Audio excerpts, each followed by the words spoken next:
Bueno, esta mañana, cuando escuchamos a los representantes de las asociaciones, vimos que en el análisis FODA que hicieron, todas hablaron del tema regulatorio, unos por más, otros por menos.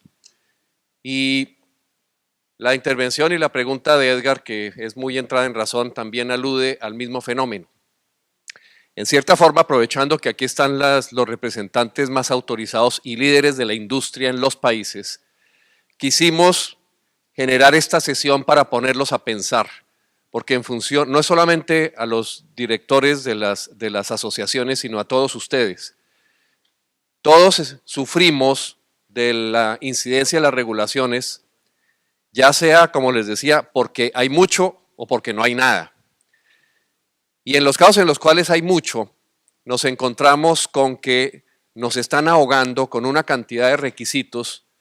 Los americanos los llaman red tape, inclusive la última carátula de la revista Fortune es precisamente el tema central, el red tape. Yo, entre otras cosas, no sabía hasta que leí ese artículo de dónde viene la expresión red tape. Y viene de una novela de Dickens, donde los abogados cargaban los expedientes y los envolvían en una cinta roja. Mientras más llenaban de papeles inútiles esos expedientes, más grande tenía que ser la cinta roja. De ahí viene la expresión red tape. Y justamente cuando estamos pensando en el tema de la regulación, el ejercicio que nos dedicamos a hacer y que queremos compartir con ustedes fue hacer una ingeniería inversa de los desastres. O sea, el principio general es que las regulaciones están para prevenir desastres, pero lo que pasa es que muchas veces las regulaciones tratan de prevenir unos desastres que no existen. Entonces, la primera reflexión aquí es cuál es la función, cuáles deben ser los objetivos de los reguladores, algo que se nos olvida con frecuencia. La verdad, los reguladores están para hacer cumplir el bien común. Eso es lo que tenemos que buscar. Y el punto es, ¿cuáles son los elementos esenciales de ese bien común? Y en lo que respecta a nuestro oficio son esencialmente los siguientes: que las acciones de los particulares y del gobierno se encaminen al progreso. Buscamos que la gente progrese. Buscamos que se desarrolle la economía, buscamos que nuestros hijos estén mejor que nosotros, que nuestros nietos estén mejor que nuestros hijos. Eso es lo que queremos. Queremos, por otro lado, que se eviten los abusos de las personas débiles o de las debilidades que puedan tener las personas. Y obviamente se trata de evitar que el crimen pague. Se trata de evitar que el crimen sea un buen negocio y que los criminales lleguen hasta la presidencia de los Estados Unidos. Ahora, con respecto al sector financiero, ¿cuáles son los principios que se proyectan en esto? Lo primero es, el sector financiero tiene como función fundamental canalizar el ahorro. No se nos olvide, eso es lo que es fundamentalmente el negocio financiero. Canalizar el ahorro hacia la inversión productiva y hacia el consumo que jalone producción. En segundo lugar, como el ahorro es el producto esencial, el objetivo que debe tener el regulador es proteger los ahorros de los inversionistas no calificados, o sea, aquellos que toman decisiones de inversión no por especular o apostar, sino por necesidad. Esos inversionistas no calificados hay que protegerlos. Hay que proteger también al usuario de servicios financieros que no tiene poder de negociación, porque de él pueden abusar con la letra menuda. Y un tema moderno, que en realidad vino en las últimas 3 décadas, y es que el sistema financiero sirvió como conducto para blanquear dineros mal habidos. Entonces, el siguiente objetivo es prevenir el lavado de dinero. Puede haber más objetivos, pero la verdad a nosotros no nos alcanzó la lista y preferimos concentrarnos en ellos. Quizás ustedes tengan algunas sugerencias, pero dado lo avanzado del día no se las voy a preguntar.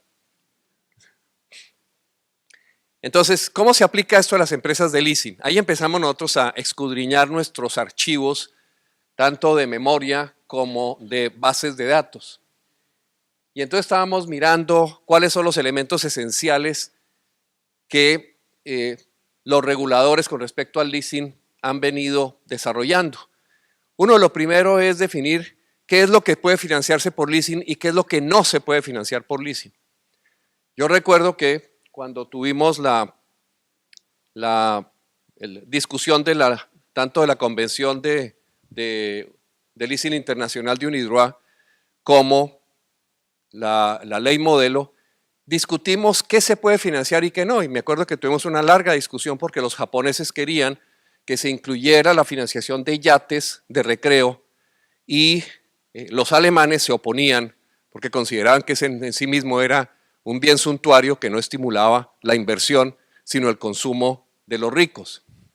Y fue una discusión grande, pero al final del día se definió que el leasing debía recaer sobre bienes productivos o sobre bienes que tengan capacidad de generar otros bienes y servicios, incluyendo el software y los animales vivos. Y de hecho, ese es uno de los temas interesantes de examinar. Ahora, uno de los objetivos, si hablamos de que la Convención de UNIDROIT y la ley modelo son un parámetro, se excluyeron los bienes de consumo. Pero hay una excepción de consumo que ha sido aceptada, que es el leasing habitacional. Y digamos que en esos tres elementos, ¿qué ha pasado? ¿Qué ha pasado con respecto a ese tipo de bienes? Entonces, uno de los temas, por ejemplo, que nosotros logramos encontrar de nuestro archivo de memoria fue una práctica que alguna compañía de leasing en el pasado, que ya no existe, empezó a hacer, que fue hacer leasing de acciones. La compañía se llamaba Leasing Capital. Yo no sé si tú te acuerdas, Beatriz, pero una de las cosas inteligentes que hicieron los señores de Leasing Capital, ellos eran parte de un grupo donde había una compañía de seguros que después fue vendida a Mapfre, la aseguradora española. Se llamaba Seguros Caribe. Como el regulador siempre estaba exigiendo que las aseguradoras mantuvieran un margen de solvencia y aumentaran su capital, no siempre tenían los recursos para hacer los aumentos de capital. Y en uno de esos aumentos se les ocurrió una idea brillante. Hicieron el aumento de capital y inmediatamente hicieron un sale and leaseback de las acciones con la compañía de leasing, que a su turno estaba captando dinero del público. Cuando esa operación llegó a la revisión del regulador, el regulador dijo, un momento, estas acciones en sí mismas no son bienes productivos. Por lo tanto, y en eso el regulador hizo bien, les hizo deshacer esa operación porque estaban aplicando una práctica no autorizada o insegura. El desenlace final de esta compañía, y fue un problema serio que tuvimos en su momento, yo todavía estaba en el sector de leasing cuando ocurrió la debacle de Leasing Capital. La compañía era una compañía, institución financiera con autorización para captar dinero del público. Pero estaba captando dinero del público de una forma desordenada, por un lado, captando recursos de muy corto plazo y colocando en contratos de muy largo plazo, manejando unos márgenes muy estrechos en su negocio, y sucedió lo que tenía que suceder.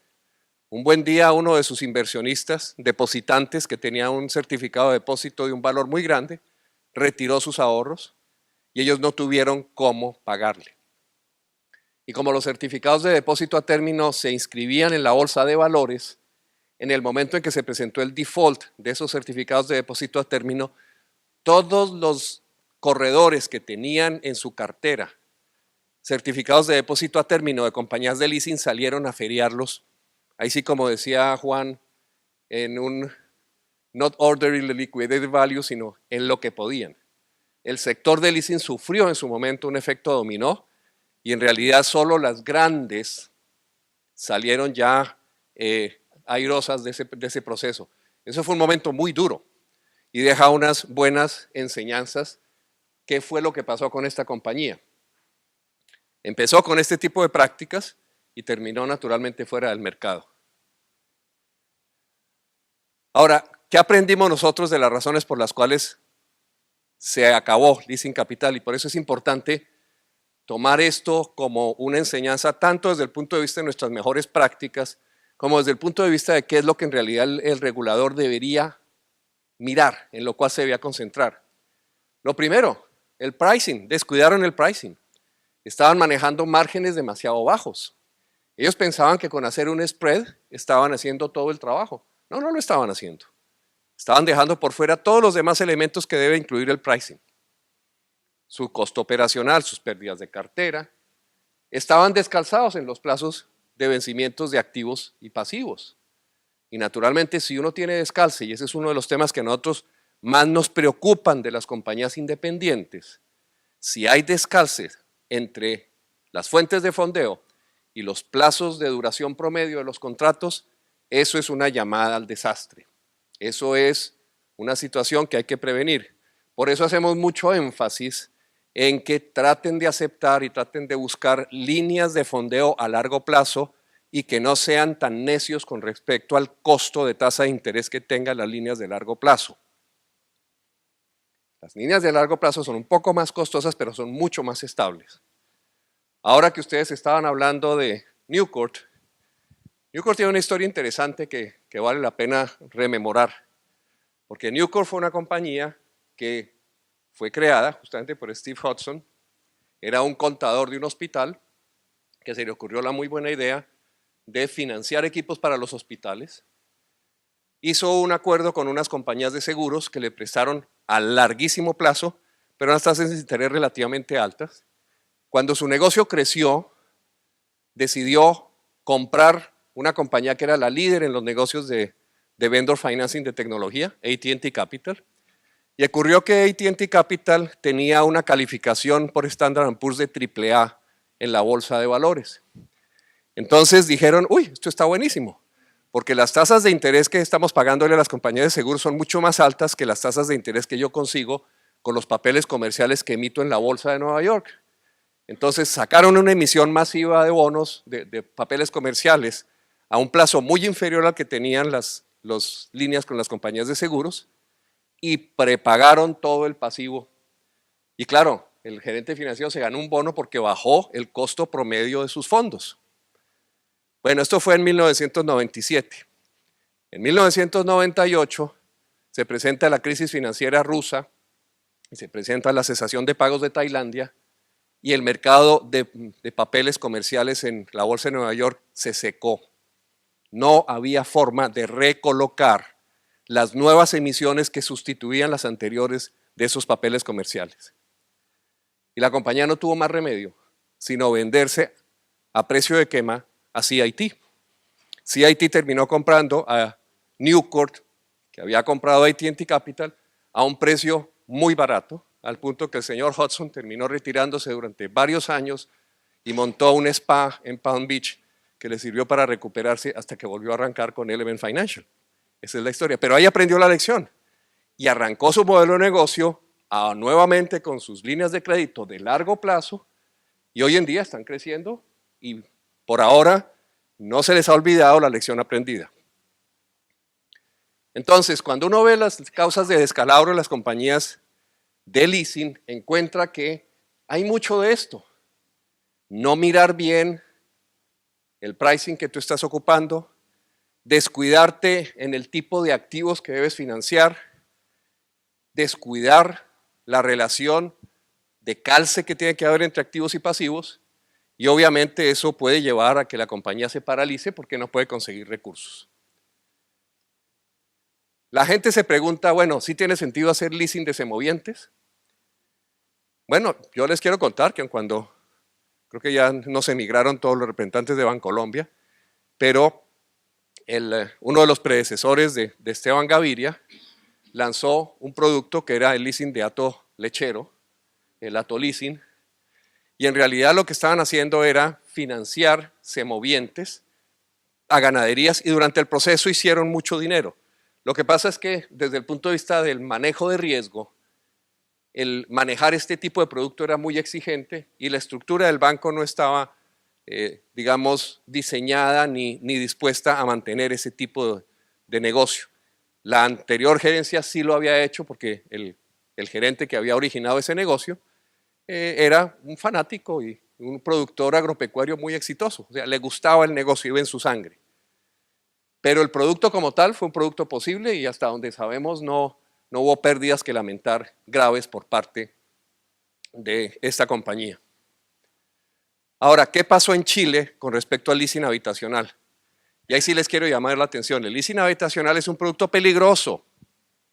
Es peligroso porque está sometido a los vaivenes de la economía. Los primeros, cuando hay una situación de crisis económica, la clase media es la primera que sufre. Y esos son los usuarios del leasing habitacional. Esos son los que están tomando el leasing habitacional. Esos son los que tienen que pagar por el leasing habitacional. Entonces hay que tener mucho cuidado cuando pensamos en migrar en el leasing inmobiliario, ¿a dónde nos vamos a ir? En Chile, 3 compañías gigantescas, Inmobiliaria Delta, Hipotecaria de Valores y Leasing Habitacional de Chile, todas 3 se quebraron de una manera realmente aparatosa. Pero tuvieron una ventaja, el gobierno, a través de Corfo, les compró la cartera. Entonces, la liquidación fue rápida, pero la lección que se aprende ahí es, tengamos cuidado en esto. Podemos decir que la ventaja que esto tuvo es que el mismo gobierno y las regulaciones estaban diseñadas para que hubiera un salvavidas en última instancia para resolver este problema. Pero es algo que uno tiene que tener en cuenta en el tipo de regulación que le estamos pidiendo o en el tipo de regulación en las cuales nos tenemos que basar. ¿Qué más aplicación tenemos de la regulación con respecto a las empresas de leasing? Vamos a proteger entonces a los ahorradores. Y por un lado, y ahí va Edgar, uno de los planteamientos que sale un poco de la pregunta que hiciste. Cuando tú tenías una compañía en la cual el banco invertía, pero esa compañía tomaba dinero del público, esa toma de dinero del público debe tener un límite. Porque independientemente de que el que esté detrás sea un banco, hay muchos que no son banco, que no tienen la misma estructura de manejo serio y pueden hacer lo mismo. Levantar dinero entre diferentes agentes del público. Y naturalmente eso puede llevar a un descalabro, ¿no? Entonces, básicamente hacia donde se lleva las mejores prácticas en este campo es, deja que las compañías emitan deuda, pero que la coloquen entre inversionistas calificados. Ahora, yo diría que el caso de México y en cierta forma el caso de Chile con los efectos de comercio son casos exitosos. Tengo una duda, Beatriz, que nunca he podido despejar, es por qué las compañías de leasing en Colombia dejaron de emitir bonos. Las emitían antes, pero ahora dejaron todas de emitir bonos que colocaban en las bolsas de valores. ¿Tú sabes qué ha pasado? Entonces los bancos no lo necesitan hacer. Precisamente, mirando, nosotros cuando estábamos captando dinero, hicimos una emisión de bonos y hicimos la emisión de bonos calzando los plazos de la emisión de los títulos que estábamos emitiendo a los plazos de nuestra cartera, pero a la misma vez mantuvimos las líneas con otros bancos porque no podíamos tomar del mismo banco plata. Con otros bancos del sistema teníamos líneas adicionales que nos cubrían de cualquier situación eventual que alguien se presentara con un papel y podíamos hacerlo efectivo girando esas líneas rápidamente. O sea que fue bien concebido y no tuvimos ningún problema, al contrario, fue muy exitoso. Porque lo hicieron bien. Y ahí la pregunta de fondo, Luis, si quieres te pasas el micrófono. Bueno, en México las cosas no son tan transparentes como dices. Está el caso de hace un par de años de una arrendadora que se llamaba Lehman Trade. Lehman Trade adquirió los intereses de una empresa FICREA, Sociedad Financiera Popular. Estuvieron captando recursos de la gente, incluida ahí, de hecho, una ministra de la Suprema Corte. Y con esos dineros compraban cartera de Lehman Trade en arrendamientos. Y finalmente acabaron lo que tú dices, o sea, compraban cartera de largo plazo con depósitos de corto plazo y acabaron defraudando a los ahorradores. Obviamente las dos empresas hoy en día están intervenidas y FICREA, por lo que se dice, los ahorradores llegarán a recuperar el 40% de su depósito. O sea, si hay ese caso en México y es reciente. Reciente, claro. Yo me acuerdo que me tocó ver uno de esos famosos paros que trancan el tráfico en la Ciudad de México y eran los ahorradores de FICREA. ¿Sí? Exactamente. Pero sí, fíjate que es interesante y a eso va el punto, es qué es lo que debemos nosotros, digamos, negociar y aceptar con el regulador y hasta qué nivel debemos negociar y aceptar eso. Este tipo de regulaciones tienen sentido, pero en la medida en que sean regulaciones que no nos encadenen de una manera que no nos permita hacer negocios, sino que nos encaminen a aplicar las mejores prácticas. Y en cierta forma lo que queremos un poco compartir con ustedes como sugerencia es que sean las asociaciones los vehículos para enseñarle, educar a los reguladores acerca de cuáles son las mejores prácticas. Porque si no es el mismo sector el que le está indicando al regulador cómo debe regularlos, pues el regulador se va a inventar las reglas, que no van como se las está inventando hoy en día. Y ese es exactamente, digamos, el tema central aquí. Ahora, hay otro tema, es un tema que está volviéndose también delicado, mañana vamos a hablar un poco de él, es el fintech. O sea, a través de todas las plataformas que se están formando por internet, como Lending Club, etcétera, existe una posibilidad clara de que se capte dinero en forma masiva y habitual sin ningún tipo de control. Y se estén manejando dineros de gente que inocentemente, utilizando los recursos informáticos, la web, estén colocando su dinero a riesgo. Entonces, ese es un tema que es importante tener en cuenta. Ahora, el otro punto es que las compañías de leasing que reciben financiamiento bancario, pues tienen que ser ellas mismas también financieramente solventes y bien manejadas. Y en cierta forma, nuestra recomendación en eso es que las empresas de leasing deberían aplicar los mismos parámetros y las mismas metodologías para la evaluación de su crédito y para el seguimiento del crédito que aplican los bancos. Primero porque para efectos prácticos hace mucho más sencillo para las compañías de leasing poder negociar las líneas de crédito bancarias o ceder los derechos de crédito derivados de los contratos de leasing que les sirvan para fondear sus operaciones. Y es que en esencia, aquí lo que tenemos es una situación en la cual compañías insolventes pueden arrastrar las reservas de bancos, sobre todo si los bancos son medianos o pequeños. Por otro lado, las empresas de leasing mal manejadas o insolventes le generan al sector un riesgo reputacional. Ya se me voy a referir ahora con otro caso. Y en tercer lugar, en caso de insolvencia, las compañías de leasing deberían poder liquidarse en una forma rápida y eficiente. No hay razón para que se demore la liquidación de una compañía de leasing. Y eso precisamente nos lleva a varios elementos. Aquí hay un error, no es Lima Leasing, es Latino Leasing, a la que nos vamos a referir, que es una compañía que se demoró ¿cuánto en liquidarse? ¿13 años?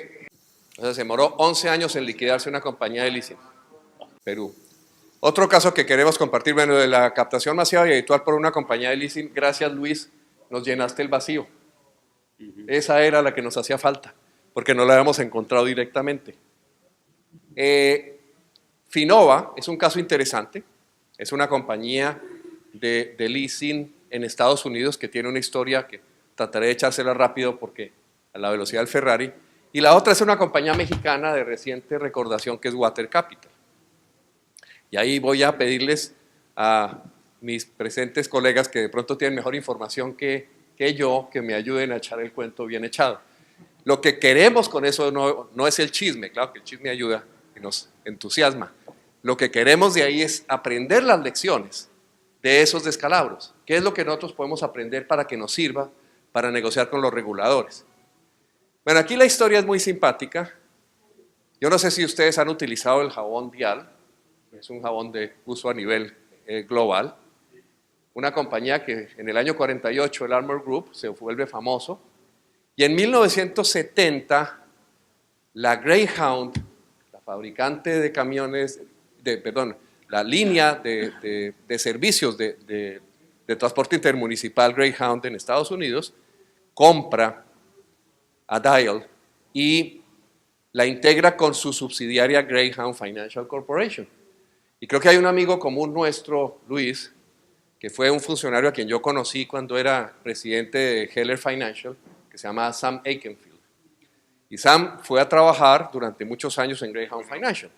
De hecho, a título personal, yo fui el representante de Greyhound Financial durante varios años en Colombia, por cuenta de Sam. Entonces, el mundo es pequeño. Pero lamentablemente no le fue bien. En el 87, la división de buses de Greyhound es simpático. Greyhound compra de Dial y después vende la división de buses y se queda con el negocio del jabón. Pero entonces ya Greyhound Financial se vuelve Dial y le cambian el nombre y le ponen Finova. Y la compañía en el 92 entonces sale de ser, o deja de ser una subsidiaria y sale al mercado a volverse una compañía independiente. Pero cometieron el mismo error que estamos describiendo. Se enloquecieron y la forma como empezaron a manejar su pasivo fue descalzando las maduraciones de activos y pasivos. También los agarró el ciclo económico mal, empezaron a perder cartera y la verdad es que la compañía tuvo que pedir protección bajo la ley de quiebras de los Estados Unidos. Concurso mercantil. Aquí quien apareció a salvarla fue el señor Warren Buffett, a través de su compañía Berkshire Hathaway. Pero lo hizo en realidad no pagando $1 por cada dólar que tenían de portafolio.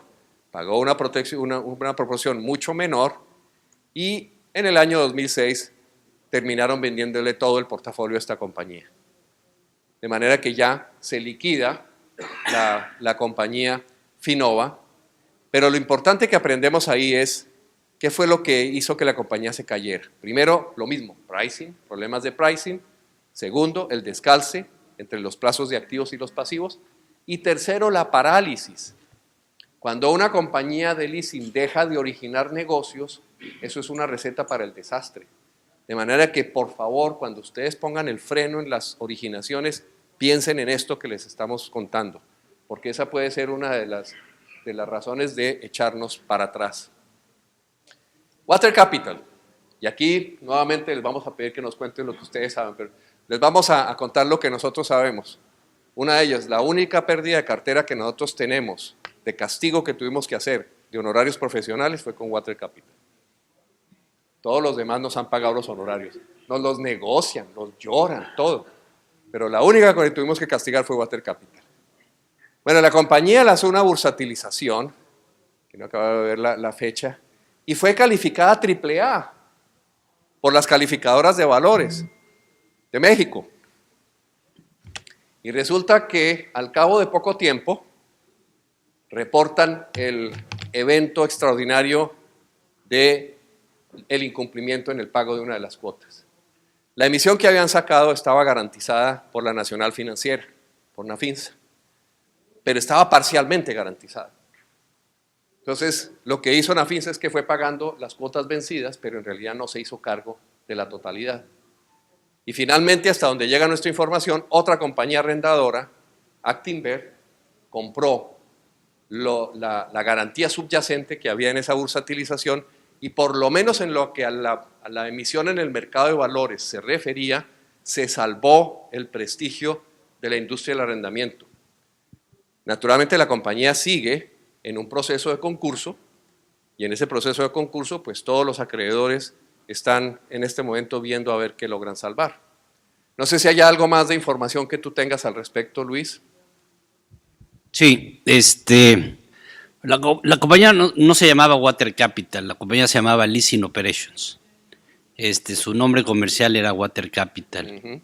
Ellos lo que pasa es que apostaron, crearon una empresa que hacía fotoceldas y empezaron a juntarse con las empresas vivienderas, ¿no? Geo, en fin, las empresas que hacían vivienda, y creían que ellos iban a poder, cada vez que se vendiera una casa, instalar un servicio que generara su propia energía y esa casa fuera autosustentable. En esa relación que tuvieron con las vivienderas, que de hecho ya estaban en problemas, ellos empezaron a concentrar mucho riesgo. Uh-huh. Finalmente, las vivienderas que andaban buscando crédito por todos lados pasaron por bancos, por arrendadoras, pero pues había que ver que estaban sumamente apalancadas y garantizadas ese apalancamiento principalmente con tierra, o sea, con terreno, que eran pues, sus inventarios para proyectos futuros, pero no generaban ingresos. Entonces, lo que hizo Water es concentrar una cantidad importante, simplemente a Geo le dieron 700 millones de pesos cuando el capital de Water Capital era 500, o sea, le dieron por arriba de su capital. Viene el problema de Geo, se declara en insolvencia Geo, y entonces en ese momento, en la desesperación, creo que fue un gran error por parte de los administradores de Water Capital, salieron a vender el papel de Geo, que tenía algunas garantías, y además lo que pasa es que le financiaron a Geo los moldes para hacer las casas, o sea, unos moldes que no valen nada en el mercado secundario. Y entonces un fondo de inversión, el de Fernando Chico Pardo, Promecap, les compró la cartera a 30 centavos.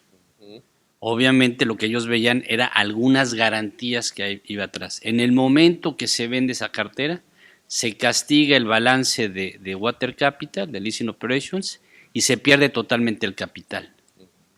Y entonces se salvaron estas emisiones, porque la emisión sí tenía una calificación, pero era la emisión, y esa emisión está detrás de un fideicomiso donde se deposita la cartera. Entonces, no es que Water Capital tuviera una calificación de AAA, era el vehículo emisor. Buen punto. ¿Ok? Entonces, por eso algunas emisiones se salvaron, en este caso Nafinsa se acabó quedando con unas propiedades de los socios, y sí, la empresa quebró. El que puede platicarnos un poquito más ya de la parte final de Water es Sergio Sani, que estuvo en el proceso de liquidar a algunos acreedores. Ok, pero este dato es interesante porque nos deja varias lecciones, ¿verdad? Una de ellas es concentración de la cartera. Otra de ellas es no fijarse en lo que hablábamos ayer del loss given default, ¿no? La relación del colateral que tú tienes. Sí, y aquí, digo, yo creo, nunca he creído en la regulación gubernamental. Y nunca lo he creído porque he vivido muchas crisis. Bueno, todos los mexicanos que nacimos antes del 60, pues hemos pasado por muchas crisis en México, como muchos otros latinos. Pero recuerdo muy bien la crisis que se presentó en el año 95, del famoso error del 94, cuando se decide flotar el tipo de cambio. Y la verdad, todas las empresas arrendadoras, factorajes que estábamos reguladas como organizaciones auxiliares del crédito, no sirvió de nada. Yo sí creo más en la autorregulación.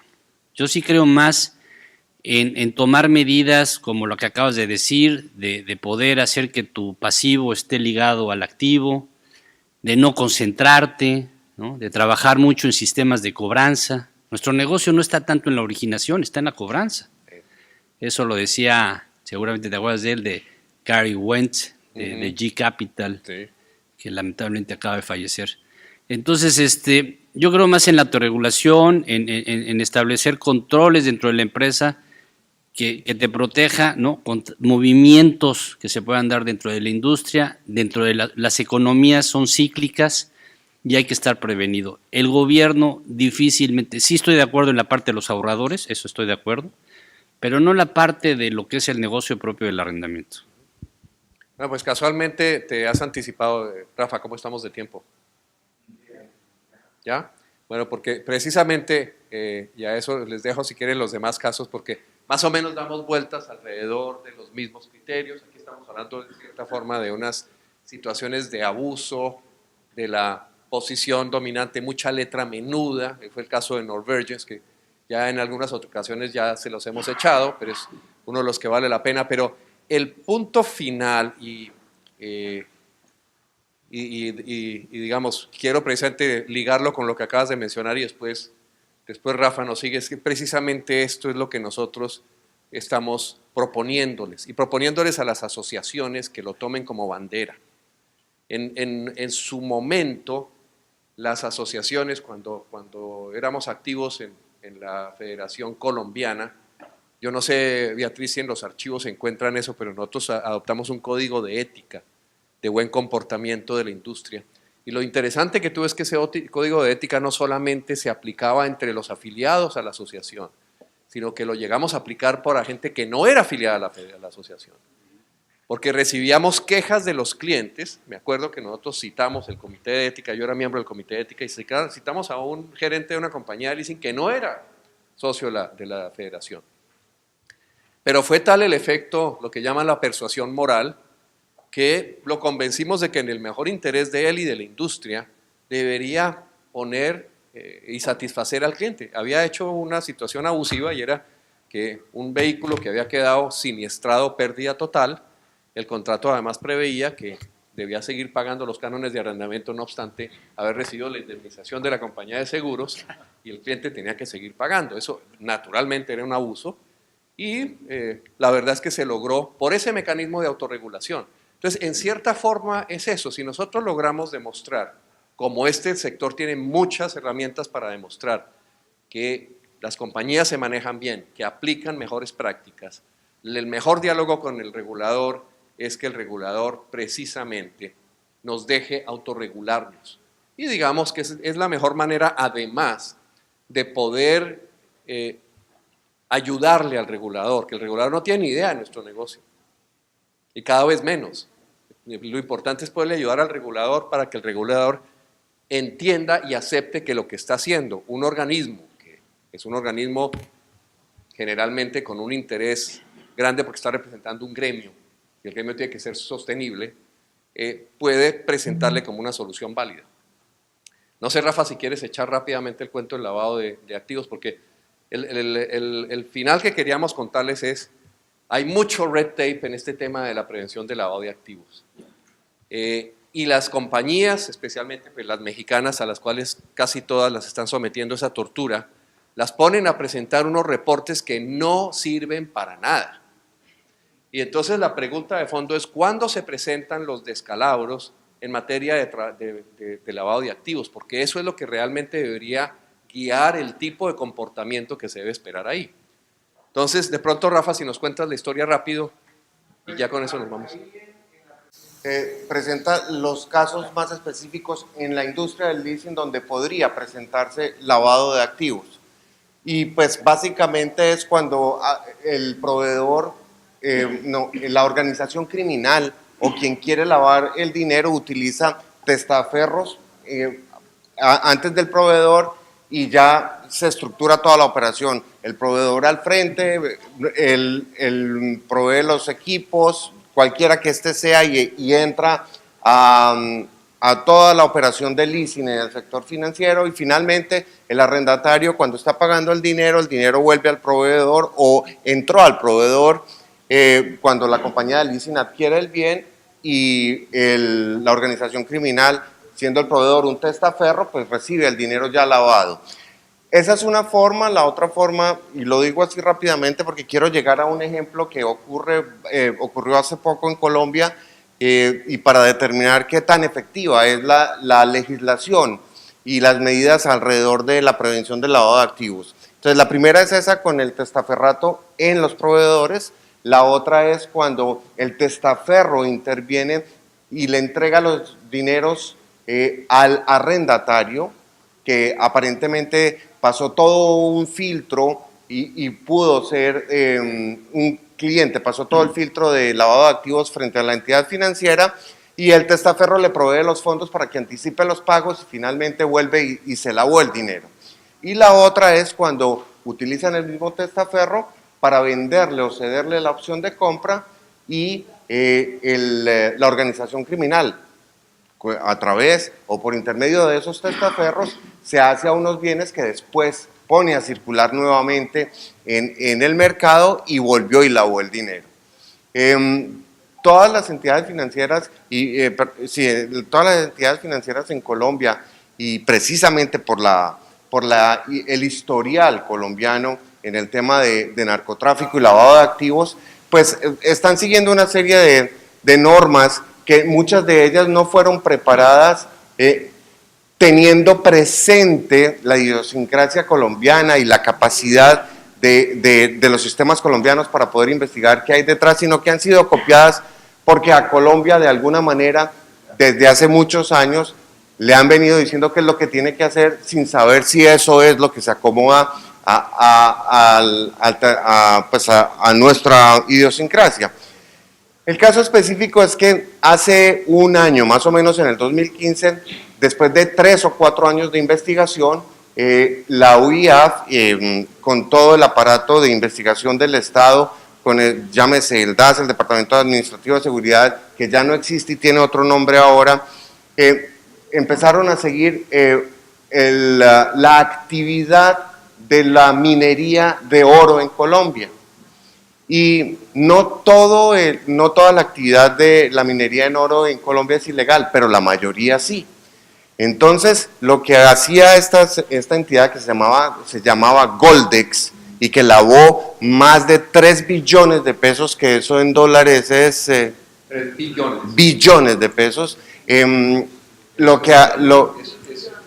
billón de dólares, o sea, 1.000 millones de dólares. lo que hacía esta comercializadora de oro, Goldex, era que se iba y buscaba a los mineros legales, 2 o 3, y les compraba el oro para comercializarlo fuera de Colombia. Con eso le daba la apariencia de legalidad a toda la operación, pero los que somos colombianos y sabemos de la actividad de la minería en Colombia, no solamente por el nivel económico de muchas familias en Colombia, sino también por el tema del narcotráfico y de la guerrilla, pues la actividad, el oro y la explotación minera se volvió otra fuente de recursos para esas organizaciones criminales. Entonces, no toda la actividad minera en Colombia es legal, la mayoría es ilegal, y entonces esta compañía buscaba a esos mineros ilegales y les compraba el oro. ¿Quién estaba detrás de Goldex? Es lo que está verificando el Estado a través de la investigación que se está adelantando, pero ese fue el mecanismo de lavado. Al final, toda la plata que Goldex consiguió al vender el oro fuera de Colombia y la que utilizó para pagarle el oro a los mineros, pues era típico lavado de dinero.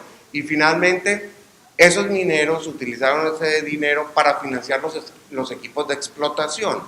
Entonces, es ahí donde la entidad financiera en Colombia, de alguna manera, intervino en el proceso del lavado del dinero. No directamente, sino que pues ahí faltó la investigación en el tema de, no es fácil tomar a un minero sencillo al cual el gobierno le adjudicó la concesión de explotar oro en un territorio, obtener esos títulos mineros hasta hace unos años no era difícil, y financió los equipos que finalmente terminaron siendo utilizados por el narcotráfico o por la guerrilla para obtener ingresos y financiarse. El problema es que ¿de quiénes eran esos equipos? Pues podían ser directamente de los explotadores de los mineros, o se utilizó alguna figura de leasing pues de las entidades financieras, pero finalmente era la garantía de lo que la entidad financiera estaba invirtiendo en apoyar a los mineros. ¿Qué ocurre con esos equipos? De acuerdo con la normativa y de acuerdo con el proceso que adelantaron las unidades investigativas, lo que hacían era la policía y el DAS, el Departamento Administrativo de Seguridad, que no me acuerdo cómo se llamaba ahora. Bueno, en fin, no me acuerdo, eso cambió de nombre, y lo que hacían era, detectaban la operación y de inmediato un comando con policía, con ejército, todos se iba al sitio donde era la explotación minera legal o ilegal, y lo que hacían era, primero capturar a los mineros, segundo, incautar la explotación que tuvieran, y tercero, que es lo que afecta pues al final, lo que yo quiero decir, destruían el equipo. No confiscaban el equipo, lo destruían y destruían toda la infraestructura, lo que al final llevaba entonces que la entidad financiera quedaba sin el respaldo, ¿no? Ese es el punto ahí. Ahora, la lección, y de pronto Raúl nos puede dar un poco, porque Raúl entrena en prevención de lavado de activos a todo el sector de leasing en México, y yo creo que Raúl puede estar de acuerdo en que todo ese entrenamiento podría reducirse un poquito más a cosas más específicas. O sea, ¿qué aprendemos de esa lección de la vida real? Porque aquí lo interesante es que todos los controles que estaban previstos, que son muy similares a los reportes que se utilizan en México, se habían hecho, y sin embargo les metieron el gol. Entonces, en realidad, ¿qué es lo que hay que hacer? ¿Y por qué podemos en un momento dado salir y cambiar el tipo de prevención regulatoria por una acción un poco más astuta de prevención? ¿Qué nos puedes contar tú sobre eso? Pues es que mira, Rafael, en realidad estamos convencidos de que la regulación, tanto en prevención de lavado de dinero como por la protección del usuario de servicios financieros, está excedida totalmente en México, y estoy seguro que en otros países igual. El problema que tenemos en México es que varia de esa regulación viene por el legislador, por el Congreso de la Unión. Entonces tendrías que buscar cambiar las leyes, y otra parte de esa regulación viene en disposiciones secundarias que emiten las autoridades. Realmente lo que está sucediendo es que casi es un terrorismo, ¿no? Si no cumples con lo que te pido, te sanciono a ti. Oye, pero hay lavado de dinero, no me importa si hay lavado de dinero o no, es que cumplas o no. Si no cumples, te sanciono. Oye, pero se protegió realmente al usuario de servicios financieros, no me importa. Si tú no cumpliste, te sanciono. Entonces, con la reforma financiera se permitió ahora a las asociaciones que actúen como órganos autorreguladores, pero no le están entrando. ¿Por qué? Porque puede haber responsabilidad para ellos, y porque su autorregulación no va a eliminar la regulación existente. Entonces sí creo que lo que tenemos que hacer es realmente confrontar a la autoridad, y sí creo que a través de los gremios es lo adecuado, porque es la única forma en que los vamos a hacer cambiar de opinión. La verdad de las cosas es que los recursos que se están invirtiendo para cumplir con la regulación son, yo creo que a veces hasta más de lo que se lava de dinero, o sea, por cumplir. Entonces, creo que la única manera, por lo menos en México y no sé en otros países, es sí tratar de acercarnos con la autoridad y sensibilizarlos para que entiendan los productos. Porque se les han hecho cuestionamientos a la CNB, por ejemplo, diciéndole, oye, en factoraje, ¿qué casos tienes de que se haya lavado el dinero? No, pues ninguno. Oye, ¿y en arrendamiento? No, pues tampoco ninguno. Pues entonces, ¿para qué tanto relajo, no? Pero como no entienden los productos, y si no los sensibilizamos, no van a cambiar esa forma de actuar, y la verdad es que sí es una carga regulatoria que se está volviendo casi imposible de cumplir, y que lo único que está generando son sanciones para las empresas. Y mayores costos para el cumplimiento. Bueno, ese es precisamente el objetivo que tenía esta sesión, solamente sembrarles a ustedes la inquietud de, como una acción colectiva de los líderes de la industria. Por eso aprovechamos la presencia de los líderes de la industria agremiados. Este debía ser un tema que se debía tomar en serio, ilustrarlo con más casos de la vida real, para que realmente el tema regulatorio se maneje de una forma organizada. Sí, buenas tardes. Yo me permito incorporar una faceta más de esta problemática de lavado de dinero, etcétera, que nosotros la estamos impulsando desde la organización donde yo estoy, que es todo aquel tipo de relación comercial con con los países sancionados, las políticas de sanciones.